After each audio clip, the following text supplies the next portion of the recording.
नमस्कार, न्यूज 18 मध्य प्रदेश छत्तीसगढ़ देख रहे हैं आप और बुलेटिन की शुरुआत दिल्ली से आई बड़ी खबर के साथ। मध्य प्रदेश के मुख्यमंत्री शिवराज सिंह चौहान दिल्ली पहुंच गए हैं। बीजेपी की बैठक में शामिल होंगे सीएम शिवराज। चुनाव को लेकर ये महत्वपूर्ण बैठक होने जा रही है। दिल्ली में केंद्रीय बीजेपी चुनाव समिति की बीजेपी मुख्यालय में शाम को ये बड़ी बैठक होगी और इसमें मुख्यमंत्री शिवराज सिंह चौहान भी शामिल होने पहुंचे हैं दिल्ली। इसके अलावा प्रदेश बीजेपी अध्यक्ष वी डी शर्मा इसमें शामिल रहेंगे। प्रधानमंत्री नरेंद्र मोदी और केंद्रीय गृह मंत्री अमित शाह भी इस बैठक में शामिल होंगे। माना जा रहा है कि यहां पर जो उम्मीदवार हैं उनके नामों पर भी मंथन हो सकता है।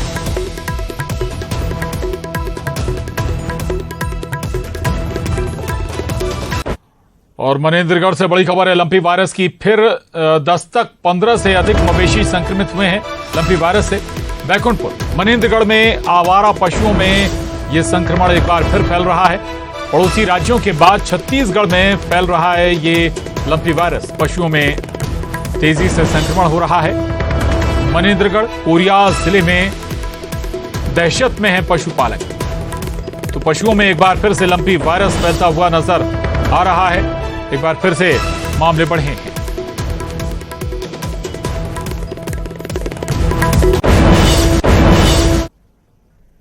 और अब रुख करेंगे 20 मिनट में 20 बड़ी खबरों का। मध्य प्रदेश के मुख्यमंत्री शिवराज सिंह चौहान अपने अलग ही अंदाज के लिए जाने जाते हैं। प्रदेश के युवाओं के लिए मामा हो या फिर महिलाओं के भाई, सीएम अपने इसी अंदाज से आसानी से जनता से जुड़ जाते हैं। मुख्यमंत्री शिवराज का एक बार फिर से अनोखा अंदाज देखने को मिला। इस बार सीएम ने अपने पुराने दोस्तों को याद किया और उनके लिए एक ऐसा गाना गाया जिससे समा बांध दिया। मौका था भोपाल के हमीदिया कला एवं वाणिज्य महाविद्यालय की स्थापना के 75 साल पूरा होने पर अमृत महोत्सव 2023 कार्यक्रम का, जिसमें मुख्य अतिथि के तौर पर सीएम शिवराज सिंह चौहान शामिल हुए। पुराने दोस्तों को याद कर सीएम ने गाना गाया। सीएम ने ये दिल तुम्हारे प्यार का मारा है दोस्तों गाना गाकर पूरी महफिल लूट ली। कार्यक्रम में सीएम ने स्वामी विवेकानंद पुस्तकालय भवन और ओपन जिम का लोकार्पण किया। स्वर्गीय अनिल माधव दवे स्मृति अमृत वाटिका में पौधारोपण और स्वामी विवेकानंद प्रतिमा का अनावरण भी किया। बता दें कि मुख्यमंत्री शिवराज सिंह चौहान भी इसी हमीदिया कॉलेज के पूर्व छात्र हैं। उन्होंने यहाँ से दर्शन शास्त्र से एमए किया है।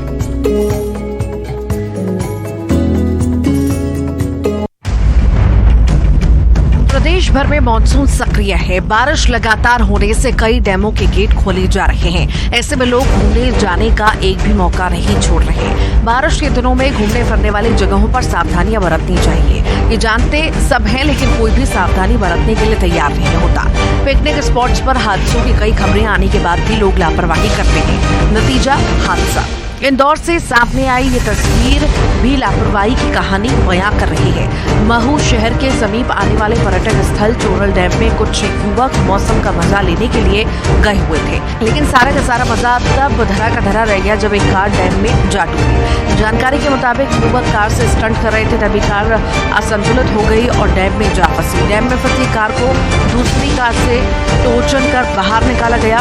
फिलहाल पूरे मामले में किसी प्रकार की कोई जनहानि नहीं हुई। यहाँ मौजूद लोगों का कहना है कि थार कार में सवार कुछ युवक डैम के पास काफी समय से स्टंट कर रहे थे। इस दौरान कार असंतुलित हो गई और चोरल डैम में जा फंसी।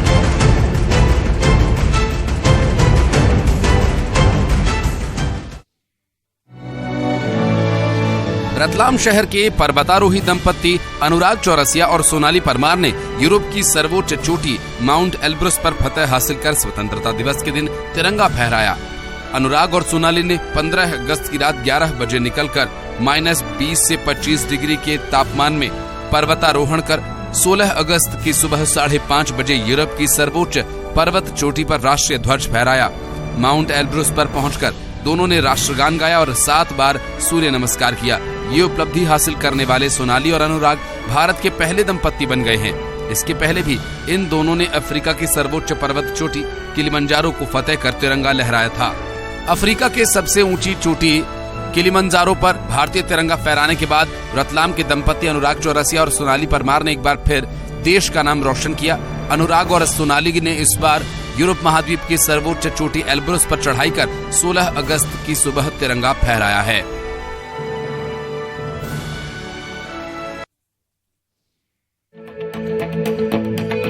भारत के साथ साथ पूरी दुनिया की नजर भारत के मून मिशन चंद्रयान 3 पर टिकी है। आज का दिन चंद्रयान 3 के लिए बेहद खास है क्योंकि आज ही अपना मून मिशन चंद्रयान 3 चांद की चौखट पर दस्तक देने वाला है। आज एक बार फिर चंद्रयान 3 के ऑर्बिट को घटाया जाएगा और ये ऑर्बिट घटाने की अंतिम प्रक्रिया होगी। इस महत्वपूर्ण प्रक्रिया का उद्देश्य प्रणोदन और लैंडर मॉड्यूल दोनों को चंद्रमा के चारों ओर लगभग 100 किलोमीटर की गोलाकार कक्षा में स्थापित करना है। ये मील का पत्थर चंद्रयान 3 मिशन के अगले चरण में पहुंचने का प्रतीक है, जिसमें लैंडर को प्रणोदन मॉड्यूल से अलग करना शामिल है, जबकि प्रणोदन मॉड्यूल चंद्रमा के चारों ओर अपनी कक्षा जारी रखेगा। लैंडर एक डीबूस्ट प्रक्रिया से गुजरेगा, जिसमें जटिल ब्रेकिंग युद्धाभ्यास की एक श्रृंखला शामिल होगी। बता दें कि इससे पहले यान की कक्षा सोमवार को घटाई गई थी। 5 अगस्त को चंद्रमा की कक्षा में पहुंचने के बाद चंद्रयान 3 की कक्षा चौथी बार बदली गई थी। इससे पहले 6 और 9 अगस्त को भी कक्षा बदली गई थी।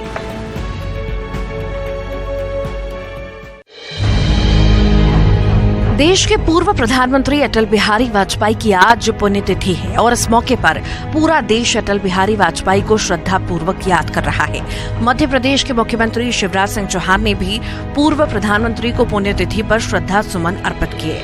चौहान ने ट्वीट कर कहा, नए भारत के शिल्पी और सुशासन के प्रणेता श्रद्धेय अटल बिहारी वाजपेयी जी की पुण्यतिथि पर श्रद्धा सुमन अर्पित करता हूँ। अटल जी प्रतिपल भारत की भूमि तथा जनता के हृदय में संपदित हैं। उनके व्यक्तित्व की उज्ज्वलता, साहित्यिक प्रस्फुटन तथा दूरगामी दृष्टि अभूतपूर्व है। वो सदैव हमें जनकल्याण के मार्ग पर निर्बाध रूप से चलने की प्रेरणा देते रहेंगे। इधर प्रदेश बीजेपी के दिग्गज नेताओं ने भी अटल जी को याद किया। प्रदेश अध्यक्ष वी डी शर्मा, मंत्री विश्वास सारंग, बीजेपी विधायक रामेश्वर शर्मा ने अटल जी को श्रद्धा सुमन अर्पित किए।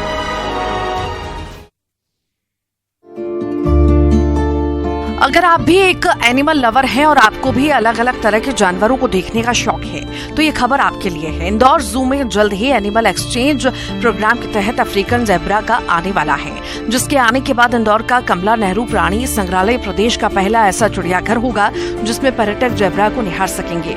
प्रदेश के किसी भी चिड़ियाघर में अभी तक अफ्रीकन ज़ेब्रा का जोड़ा नहीं है। अफ्रीकन ज़ेब्रा मुंबई के वीर माता जीजाबाई भोसले चिड़ियाघर से इंदौर लाया जाना है। इसके लिए इंदौर जू में लगभग सभी तैयारियां पूरी हो चुकी हैं। अब बस मुंबई जू से ग्रीन सिग्नल मिलने का इंतजार है। कमला नेहरू प्राणी संग्रहालय के प्रभारी का कहना है कि एनिमल एक्सचेंज प्रोग्राम के तहत अभी एक प्रोजेक्ट पर भी काम चल रहा है, लेकिन किसी कारण से बॉम्बे जू उसको अभी तक ट्रांसफर नहीं कर पाया, जिसके कारण ये प्रोजेक्ट थोड़ा सा डिले हो रहा है। वहीं बॉम्बे जू को ज़ेब्रा के बदले में जो भी एनिमल चाहिए वो सभी एनिमल संग्रहालय में उपलब्ध है। सब कुछ ठीक रहा तो जल्द ही इंदौर चिड़ियाघर में पर्यटक अफ्रीकन ज़ेब्रा को निहार सकेंगे। हाथों में तलवार और बीच सड़क पर शख्स पर ताबड़तोड़ वार। ये तस्वीरें डरा देने वाली हैं। संस्कारधानी में बदमाशों के हौसले इतने बुलंद हो चुके हैं कि अब उन्हें किसी बात का कोई डर नहीं। पुलिस, प्रशासन, कानून सबको ताक पर रखते हुए ये बदमाश एक शख्स पर ताबड़तोड़ हमला कर रहे हैं। तलवारों से लैस होकर ये बदमाश वार कर रहे हैं, लेकिन इसे बचाने वाला कोई नहीं। इन बदमाशों ने पहले इसे जमीन पर लिटा दिया और फिर उस पर जमकर मारपीट की। ये घटना शाही तालाब इलाके की बताई जा रही है, जहां एक शख्स के साथ जानवरों से भी बदतर सलूक किया गया। पीड़ित जोमेटो के डिलीवरी बॉय का काम करता है। बदमाशों ने सरेराह इसे और इसके दोस्तों पर हमला कर दिया। जानकारी के मुताबिक पुरानी रंजिश के चलते ये वारदात को अंजाम दिया गया बताया जा रहा है। पीड़ित शख्स का कहना है कि मारपीट की शिकायत के लिए कई बार पुलिस स्टेशन के चक्कर काटने के बाद मामला दर्ज किया गया। हमले की इस घटना का वीडियो भी सामने आया, जो सोशल मीडिया पर धड़ल्ले से वायरल हो रहा है।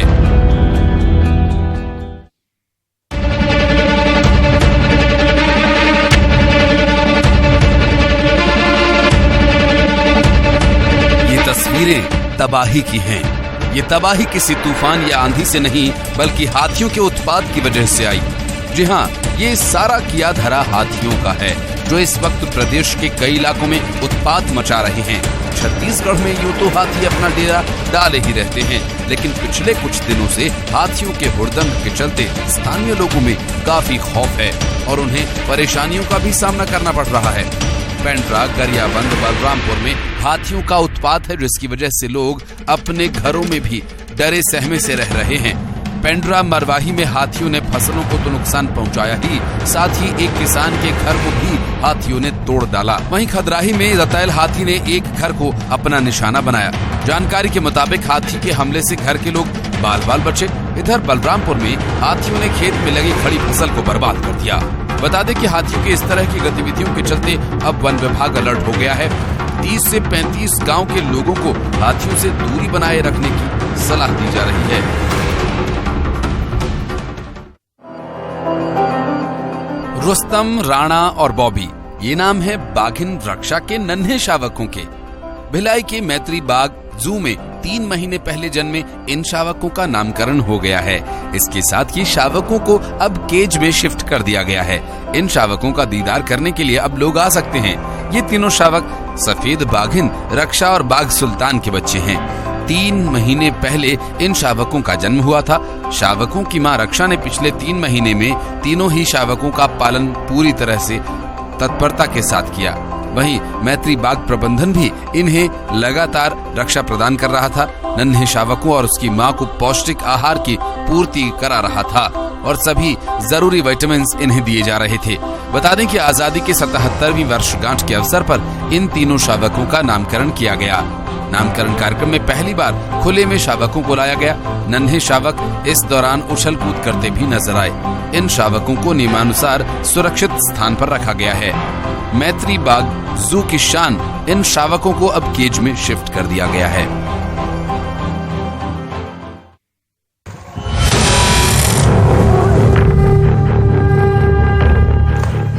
तस्वीरों में छलांग लगाते हुए नजर आ रहे ये लोग नादान हैं।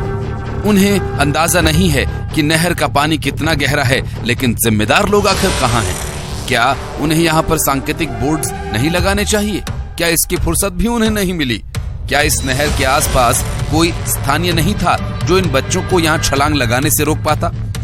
तस्वीरों को देखकर तो यही लग रहा है कि शायद जिम्मेदारों की नजर इस ओर पड़ी ही नहीं। धमतरी में बांध का पानी नहर में छोड़ने के कारण छोटे छोटे बच्चे यहाँ पर तैरने के लिए आ गए। 20 फीट गहरे पानी और तेज बहाव के बीच बच्चे इसमें छलांग लगा रहे हैं, लेकिन यहाँ पर कोई ऐसा मौजूद नहीं जो इन्हें रोक पाए ये खतरनाक स्टंट करने से। आप देख सकते हैं कि किस तरह ये बेखौफ होकर लापरवाही पूर्ण तरीके से इसमें छलांग लगा रहे हैं, जबकि 2 दिन पहले ही रुद्री बैराज में डूबने से एक बच्चे की मौत हो गई थी। लेकिन उस हादसे से सबक लेने वाला कोई नहीं। उम्मीद है कि इस खतरनाक वीडियो को देखने के बाद जिम्मेदारों की आंख खुले और वो कोई एक्शन ले।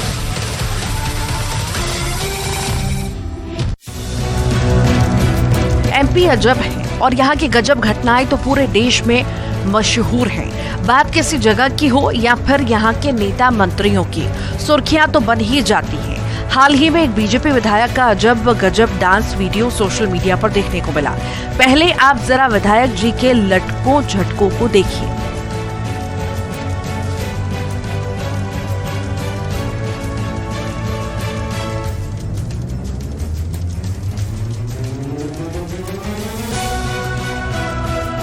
ये है सीधी चुरहट जिला विधायक और बीजेपी प्रदेश महामंत्री शरतेंदु तिवारी, जो सड़क पर डीजे की धुन पर जमकर डांस करते हुए नजर आ रहे हैं। तिरंगा यात्रा के दरमियान विधायक जी ने डीजे पर जमकर ठुमके लगाए। ना ही नहीं, बीजेपी विधायक का अजब गजब डांस और ठुमके को देख पार्टी कार्यकर्ता भी मनमोहक हो उठे और विधायक के साथ जमकर डांस किया। यहाँ पार्टी कार्यकर्ताओं ने विधायक को अपने कंधे पर बैठा लिया।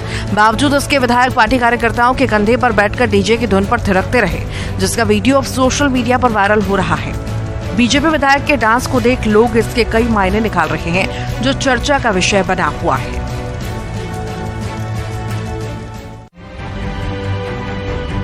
छत्तीसगढ़ के बलरामपुर जिले ने नया कीर्तिमान रचा। बलरामपुर जिले का नाम golden book of world records में दर्ज हो गया। दरअसल 15 अगस्त के मौके पर पुलिस की पहल से जिले भर में 325 गांव में 650 टीम्स की ओर से वॉलीबॉल का मैच खेला गया। इसके लिए पुलिस विभाग ने सभी टीम्स को खेल किट का भी वितरण किया था। इस दौरान golden book of world record की टीम भी जिले में मौजूद थी, जिनकी ओर से पुलिस के इस आयोजन को golden book of world record के रूप में दर्ज किया गया। साथ ही गोल्डन बुक की टीम ने जिले के एसपी को बधाई दी। इस दौरान जिले के कलेक्टर और जिला पंचायत की सीईओ भी यहां मौजूद रहीं। छत्तीसगढ़ की ऑथराइज्ड पर्सन सोनल शर्मा ने पुलिस अधीक्षक को golden book of world record के खिताब से नवाजा। इस मैच का उद्देश्य ग्रामीण युवाओं को खेल से जोड़ने के साथ साथ ग्रामीण क्षेत्रों में पुलिस की पहुंच को और बेहतर करना और पुलिस का सूचना तंत्र मजबूत करना था। इसके अलावा ग्रामीण क्षेत्रों में छिपी हुई खेल प्रतिभा का बाहर निकल कर आना इस आयोजन से सफल साबित होगा। इसके बाद अच्छे खिलाड़ियों को राष्ट्रीय स्तर तक खेलने का मौका भी पुलिस प्रशासन उपलब्ध करवाएगा।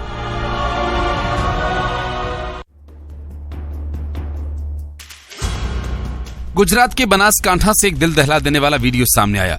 ये वीडियो ऐसा है जिसे देखकर किसी की भी जान सूख जाए। बनासकांठा के हाईवे रोड पर उस वक्त अफरा तफरी मच गई जब एक तेज रफ्तार कार ने एक दादा और पोते की जान ले ली। जानकारी के अनुसार एक बुजुर्ग शख्स अपने 2 पोतों के साथ हाईवे के पास खड़ा हुआ था, तभी वहां अचानक एक तेज स्पीड कार आती है और दादा और पोते को अपना शिकार बना लेती है। इस पूरी घटना का वीडियो भी सामने आया। इस फुटेज में देखने को मिला किस तरह से कार दादा और पोते को कुचल देती है और हादसे में दादा और उसके एक पोते की मौके पर ही मौत हो जाती है। ये रोंगटे खड़े कर देने वाली घटना पास ही लगे एक सीसीटीवी कैमरे में कैद हो गई। बताया जा रहा है कि एक पोता गंभीर रूप से घायल है, जिसका अस्पताल में इलाज चल रहा है। वहीं तेज रफ्तार गाड़ी चालक, जिसे पुलिस ने गिरफ्तार कर लिया है, कार्रवाई की जा रही है।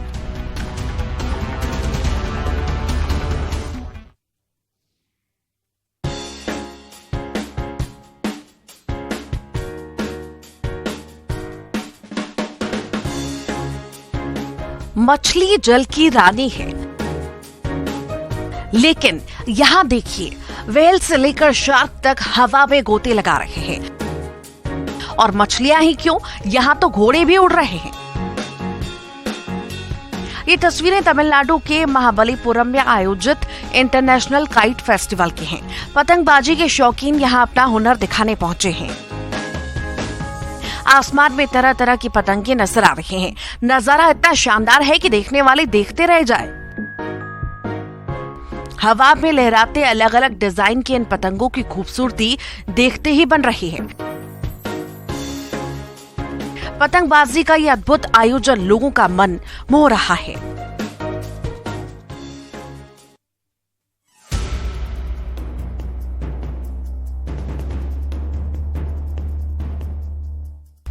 ये नजारा किसी कस्बे या गांव का नहीं, बल्कि ये तस्वीरें प्रदेश के सबसे स्वच्छ शहर इंदौर में देखने को मिली है। बात कोई बड़ी नहीं थी, ये पत्थरबाजी सिर्फ और सिर्फ शक की वजह से हुई है। जी हाँ, चोरी के शक में ही 2 पक्ष आपस में भिड़ गए और बात पत्थरबाजी तक पहुंच गई। घटना चंदन नगर थाना क्षेत्र इलाके की है। बताया जा रहा है कि मोबाइल चोरी के शक को लेकर पहले 2 पक्षों में विवाद हुआ और देखते ही देखते बात इतनी ज्यादा बिगड़ गई कि पत्थरबाजी होने लगी। बता दें कि मोबाइल चोरी के शक को लेकर पथराव किया गया। स्थिति को बिगड़ता देख किसी ने तुरंत पुलिस को इस बारे में सूचना दी, जिसके बाद पुलिस मौके पर पहुंची और दोनों पक्षों को जैसे तैसे शांत कराया। मामले की पूरी जानकारी लेने के बाद पुलिस ने दोनों पक्षों के खिलाफ केस दर्ज कर लिया है।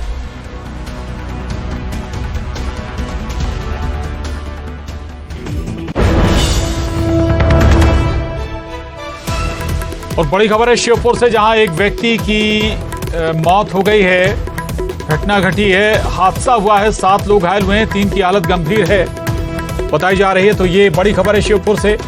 विजयपुर की मेवरा गांव के पास हादसा पेश आया है। श्योपुर में कैलारस से विजयपुर आ रही बस दुर्घटनाग्रस्त हुई है। बस पलटने से ये बड़ा हादसा पेश आया है। अनियंत्रित होकर बस पलट गई। एक व्यक्ति की जहां जान चली गई है, वहीं कुछ लोग बुरी तरह से जख्मी हैं। गंभीर हालत जिनकी बनी हुई है। एक व्यक्ति की इस हादसे में मौत हो गई है। 7 लोग घायल बताए जा रहे हैं, इनमें 3 लोगों की हालत गंभीर बनी हुई है। बताया जा रहा है कि बस अनियंत्रित होकर पलट गई। रफ्तार इसके पीछे की वजह रही है। कैलारस से विजयपुर आ रही थी बस, उसी दौरान यह हादसा पेश आया है।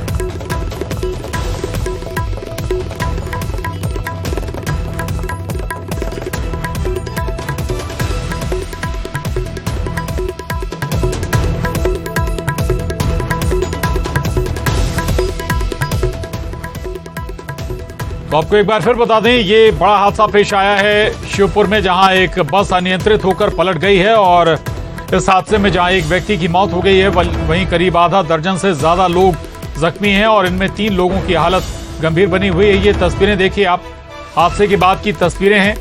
रेस्क्यू चल रहा है हादसे के बाद। हालांकि एक शख्स की इस हादसे में मौत हो गई है। शिवपुर से ये बड़ी खबर है। बताया जा रहा है कि तेज रफ्तार बस अनियंत्रित होकर पलट गई है। विजयपुर के मेवरा गांव के पास शिवपुर में यह घटना घटी है। दीपक, न्यूज़ 18 संवाददाता हमारे साथ जुड़े हैं। दीपक, क्या और जानकारी इस हादसे से जुड़ी हुई? जी बिल्कुल, ये विजयपुर थाना इलाके के दौड़बरा मेवरा गांव के पास का ये हादसा है। ये यात्री बस बजरंग ट्रेवल्स नाम की यात्री बस थी, जो जिसमें यात्रियों की संख्या भी ज्यादा थी और कैलारस से विजयपुर के लिए लौट रही थी। इसी दौरान तेज रफ्तार में ये बस थी और अनियंत्रित होकर के पलट गई। इससे अनिल श्रीवास नाम के एक युवक की मौके पर ही मौत हो गई है। 7 लोग घायल हैं, जिनमें कुछ गंभीर घायल भी हैं, जिन्हें विजयपुर अस्पताल में उपचार के लिए भर्ती कराया गया है। मौके पर प्रशासन और पुलिस की टीमें पहुंच गई हैं। जो अन्य लोगों को भी, जो घायल हैं, जिनको छोटी मोटी चोटें लगी हैं, उनको भी वहां से अस्पताल आने की तैयारी कर रहे हैं। और लगातार इस तरह के हादसे देखने को मिलते हैं। हर बार वाहन की तेज रफ्तार होती है या फिर ओवरलोड बस होती है या फिर कभी ड्राइवर फोन पर बात करने लग जाता है। इस वजह से इस तरह के हादसे देखने को मिलते हैं, जिन पर लगाम लगाने के लिए सभी को इस तरह का निर्देश प्रशासन की ओर से दिया जाना चाहिए कि भाई ड्राइवर है तो फोन पर बात ना करे और रफ्तार एक सीमित होनी चाहिए। बिल्कुल, घायलों को उपचार दिया जा रहा है। बिल्कुल, घायलों को उपचार दिया जा रहा है। जो गंभीर घायल हैं उन्हें ग्वालियर रेफर करने की तैयारी भी प्रशासन कर रहा है। और इस तरह के हादसों पर रोक लगाने के लिए जो तेज स्पीड है उस पर ब्रेक लगाना पड़ेगा। जरूरत यही है कि ऐसे हादसों पर रोक लगे और रूल्स और रेगुलेशन फॉलो करें। शुक्रिया दीपक जानकारी के लिए। और इसके साथ ही बुलेटिन में इतना ही। खबरों का सिलसिला लगातार जारी है।